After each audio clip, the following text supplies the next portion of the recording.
Assalamualaikum warahmatullahi wabarakatuh. Pada kesempatan kali ini saya akan memberikan materi metode penelitian kuantitatif tentang tabulasi penelitian sosial.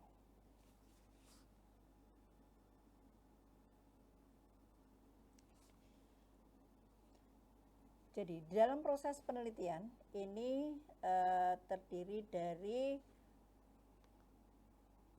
bagian sebagai berikut. Yang pertama adalah select to problem, ada permasalahan, kemudian literatur review, kemudian membuat desain the studies atau membuat desain penelitian, kemudian mengumpulkan data, menganalisis, kemudian menginterpretasikan data, yang terakhir adalah melaporkan. Nah, saat ini saya akan menyampaikan setelah koleks data atau pengumpulan data, apa yang harus dilakukan? Yang harus dilakukan adalah tabulasi. Nah, sebenarnya awal dari sebuah tabulasi itu tabulasi itu dilakukan ketika kita selesai penelitian di lapangan, kemudian kuesioner telah terisi secara lengkap, baru kita akan melakukan tabulasi. Tabulasi adalah sebuah aktivitas yang mana memasukkan data dari penelitian di lapangan secara langsung ke sebuah tabel.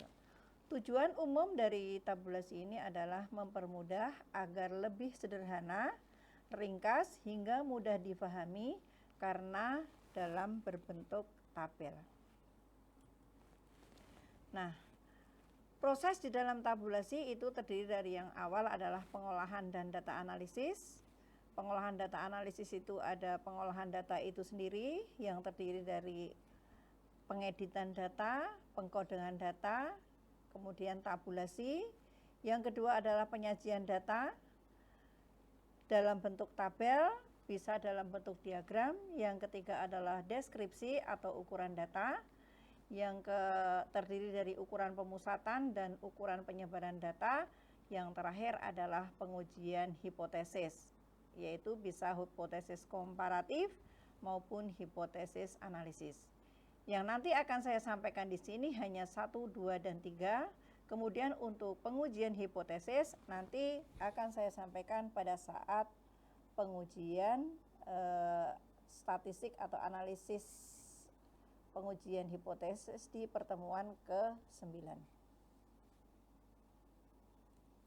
Nah, yang pertama adalah pengeditan data. Apa itu pengeditan data? Pengeditan data ini adalah kegiatan memeriksa atau mengoreksi data mentah yang telah dikumpulkan. Pengeditan ini dilakukan untuk melengkapi kekurangan atau menghilangkan kesalahan data. Aspek-aspek yang diperiksa di dalam kelengkapan data atau konsistensi data, yaitu data yang tidak lengkap atau tidak konsisten, agar tidak digunakan bila tidak memungkinkan untuk dilengkapi atau diperbaiki. Jadi ini bisa ketika data itu tidak konsisten atau tidak lengkap, data itu bisa diedit dengan mengoreksi dari kuesioner yang sudah disebarkan. Kemudian kekurangan data. Kekurangan data ini dapat dilengkapi dengan mengulang pengumpulan data atau dengan cara menyisipkan atau menginterpolasi data. Jadi kekurangan data, misalkan ada data yang tidak pas atau tidak relevan gitu, ini bisa dilakukan interpolasi. Kemudian yang 3 adalah kesalahan data. Kesalahan data ini dapat diatasi dengan membuang data yang tidak memenuhi syarat. Jadi ada beberapa data yang tidak logis, misalkan data penelitian di petani, data luas lahan tidak ada, tetapi semua data ada bibit, ada pupuk itu ada. Karena luas lahan nggak ada kan itu tidak logis, sehingga itu bisa dibuang datanya. Selanjutnya adalah pengkodean data. Pengkodean data ini adalah coding. Coding data ini adalah kegiatan untuk memberikan identitas dengan simbol tertentu atau kategori tertentu bagi masing-masing data sejenis dengan mengikuti kaidah-kaidah dalam skala pengukuran. Yang ketiga adalah tabulasi. Tabulasi data ini adalah kegiatan menempatkan data dalam suatu tabel sesuai dengan kebutuhan analisis. Nah, penempatan data sebagaimana yang dimaksud ini adalah dipisahkan berdasarkan variabel-variabel pengukuran yang telah dilaksanakan. Berikut adalah contoh tabel tabulasi data. Di sini dari tabel ini terlihat ada nomor responden, kemudian ada jenis kelamin yang dilakukan menggunakan coding, demikian juga tingkat pendidikan, kemudian pengalaman kerja. Kalau pengalaman kerja ini adalah datanya rasio langsung ya. Kemudian kompetensi profesional ini juga data langsung, kinerja guru ini juga langsung. Yang menggunakan pengkodean ini adalah jenis kelamin dan tingkat pendidikan. Jenis kelamin itu kita kategorikan 1 itu misalkan laki-laki, 2 perempuan. Kalau tingkat pendidikan itu 1 itu SD, 2 SMP, 3 SMA dan seterusnya. Nih, ini jumlah datanya. Yang selanjutnya adalah penyajian data. Penyajian data yang pertama adalah penyajian data dalam bentuk tabel. Tabel ini adalah model penyajian data yang disusun dalam baris dan kolom sesuai kategori tertentu yang memuat judul, seperti yang tadi ada di tabel. Judul tabel itu apa, yang kemudian ada baris nomor responden menjadi sampel dari sumber data penelitian, yaitu di dalam tabel tadi ada 40 responden, kemudian kolom itu ada jenis kelamin, itu merupakan kelompok responden dengan 2 kategori, yaitu 1 laki-laki, 2 perempuan. Kemudian menggunakan jenis datanya adalah nominal. Kemudian kolom tingkat pendidikan itu merupakan kolom responden dengan variasi 1 itu adalah diploma, 2 sarjana, 3 magister gitu ya. Kemudian jenis datanya ini adalah ordinal. Kemudian kalau pengalaman kerja ini menggunakan responden dalam bentuk tahun, jadi datanya adalah rasio.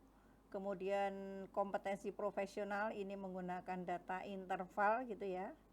Kemudian kalau kinerja ini juga menggunakan data interval gitu ya, evaluasi diri. Kemudian keterangan yang ada di bawah itu dituliskan kode-kode yang digunakan untuk variabel jenis kelamin dan tingkat pendidikan. Selanjutnya adalah penyajian tabel satu arah ya. Penyajian tabel satu arah ini adalah digunakan untuk mengelompokkan data berdasarkan kriteria tertentu. Jadi di sini ada jenis kelamin dan jumlah responden. Jadi ini satu arah saja, laki berapa, perempuan berapa. Kemudian yang selanjutnya adalah tabel penyajian silang. Jadi kalau ini ada 2 variabel jenis kelamin dan tingkat pendidikan, kemudian di cross ya. Jadi dari laki-laki berapa, di yang tingkat sarjana berapa, yang magister. Jadi ini ada 2 variabel yang di cross checkkan. Kemudian yang selanjutnya adalah tabel distribusi frekuensi. Jadi kalau tabel distribusi frekuensi ini adalah sebenarnya tadi sudah diberikan di data tersebut. Kalau misalkan ada rentang data dari yang terkecil sampai terbesar, maka ini perlu dibuat distribusi. Nah, urutan dari yang terkecil yang terbesar ini nanti diurutkan dulu, kemudian hitung ring skor tertinggi dikurangi skor terendah, kemudian menentukan interval kelas. Intervalnya ini adalah rentang skor dibagi jumlah kelas. Setelah itu kita tentukan batas bawah interval yang pertama atau diambil yang terkecil, kemudian menetapkan batas setiap kelas, kemudian baru kita menghitung distribusi frekuensi relatif maupun persentase frekuensi kumulatif dari setiap interval. Nah, deskripsi dan ukuran data ini punya tujuan, yaitu untuk memperoleh gambaran karakteristik atau ukuran kelompok data yang telah diukur. Kemudian teknik analisis yang digunakan ini adalah mendeskripsikan data. Pertama, menggunakan ukuran pemusyatan, ini melihat ukuran kecenderungan skor suatu data. Misalkan dengan rata-rata, median, atau modus. Tapi kalau penyebaran data, ini adalah memperlihatkan data berdasarkan penyebaran atau variasinya.